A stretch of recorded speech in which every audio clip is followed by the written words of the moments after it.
Nung nakita ko ito at narinig ko yung sinabi ng pangulo na eto, naawa na din ako sa pangulo, eh, mga bossing. Alam niyo, naawa na din ako sa pangulo, mga kababayan.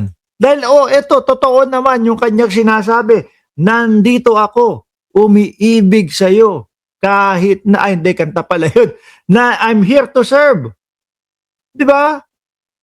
Which is, tayo pong hindi mga bulag, tayo pong bukas ang ating mga isip, mga kababayan, nakikita natin, no? Nararamdaman natin. At naiintindihan natin kung ano po ang ginagawa ni Pangulong Bongbong Marcos, mga bossing. Yung mga DDS, sumasalampak na, bumabalandra na sa kanilang mga pagmumuka, yung mga proyekto ng Pangulong Bongbong Marcos.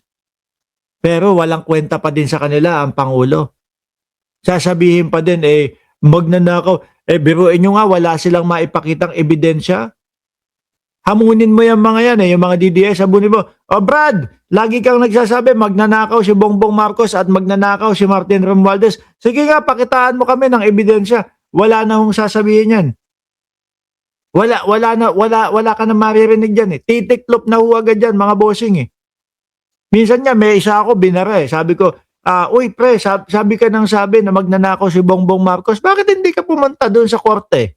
Bakit hindi mo dalhin yung sinasabi mo doon sa korte? Baka mamaya ikaw na lang yung witness na hinihintay para makulong yung presidente o para makulong si Martin Romualdez. Wala naman po. Urong naman din ho, mga kababayan. Ganyan ang estilo ng mga DDS. Yung tipo bang bintang ng bintang, dahil kasi hindi nila presidente ito, kasi hindi ito yung gusto nilang maupo, kahit na napakaganda na nung ginagawa ng Pangulo, basta hindi nila gusto, basta Duterte lang sila, no, sulid pa din kami.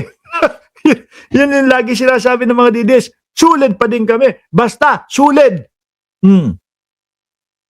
Sisiraan nila na sisiraan si Pangulong Bongbong Marcos. Ang Pangulo, ayan, I am here to serve. Ramdam ng mamamayang Pilipino. I am not here for myself. Ako ho, mga bossing, yung pagkakasabi ni Pangulong Bongbong Marcos na wala ako dito para sa sarili ko, naniniwala ho ako dyan. Bakit to? Tingnan nyo mga binabangga, mga kababayan. Yung mga binabangga, biruin mo si Atong Ang. Isa sa malaking pangalan yan. Bata pa lang ho tayo, Atong Ang, tapos yung si Chavit, mga bossing, walang mga bumanggang mga pangulo dyan. Ultimo, si Duterte. Na mamaton-maton daw, sisiga-sigaw daw na pangulo. Hindi binangga yung mga yan.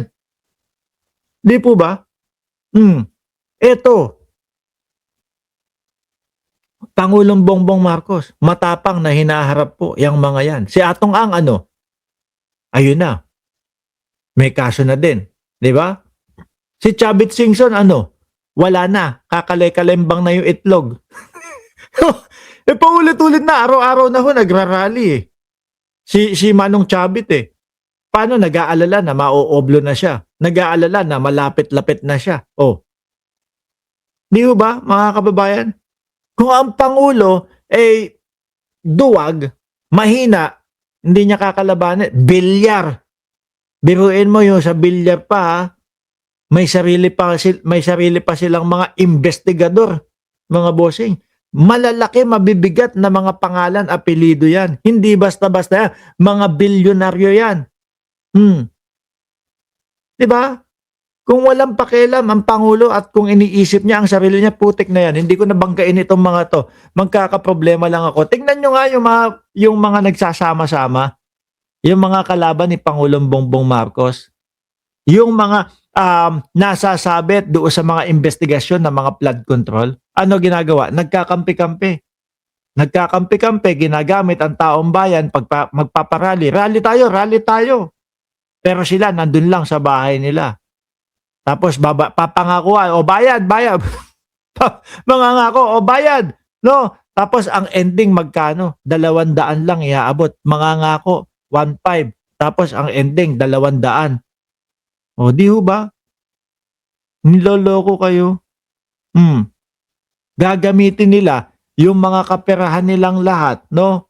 para mapababa, mapabagsak, mapatalsik si Pangulong Bongbong Marcos bilang presidente. Bakit? Yan na lang po ang natitira nila mga kababayan na solusyon para makawala doon sa sinasabing bago magpasko, mga nasa oblo na po sila. 'Di ba? Sabi ng Pangulo, I am here to serve. I am not here for myself. I really think that there are many things that I can do. Totoo naman po. Ayan, mga kababayan. Tingnan nyo, unti-unti pong nagiging disente ang ating bayan. Yung mga ginawang pagtatago nung mga nakaraang administrasyon, yang sila Martires, yang mga SALN, unti-unti pong ibinabalik at pinapakita at inilalatag sa mamamayang Pilipino. Diba? Ewan ko kung ano ang paliwanag ng mga DDS. Kung gusto nila, yung kapag sila ay nagtanong ng mga SALN ng mga politiko, sasabihin, hindi pwede, hindi agad-agad. Tatanungin muna natin kung papayag siya. Diba? Ewan ko kung mas gusto ng mga DDS yung mga yun. Pero tingin ko kung mag-iisip sila na maayos, mas gugustuhin nila na nakalatag sa mamamayang Pilipino. Ang dami pa nga, 'di ba? Meron pa ito yung mga nakaraang buwan lang, gulat tayo. Acquitted na pala si Boss Jewel Villanueva. Ewan ko kung gusto talaga ng mga DDS, yung mga ganun, tagu-taguan, maliwanag ang buwan. Pero eto ako, gusto ko yung ginagawa ng gobyerno ni Pangulong Bongbong Marcos, Ombudsman Remulla, na talagang transparent po.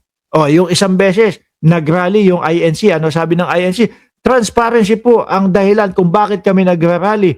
Gusto namin maging transparent yung ICI sa kanilang investigasyon. Sige, yun lang pala. Ibinigay. Di po ba? Dito po sa gobyerno ni Pangulong Bongbong Marcos, hindi po pagtatalunan ang transparency. By cam, nakalatag na din sa mamamayang Pilipino. Live stream pa. Hindi po ba? Nakalatag sa mamamayang Pilipino. Hindi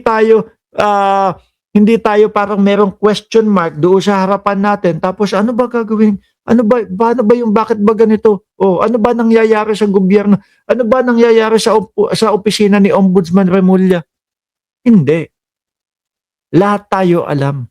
Kaya ako naniniwala mga kababayan, etong Pangulo na to, inaalay ang buhay.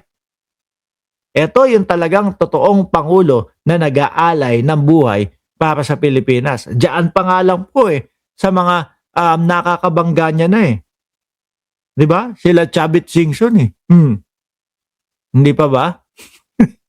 Hindi pa ba? Pero ang daming sumusuko kay Pangulong Bongbong Marcos, mga bossing.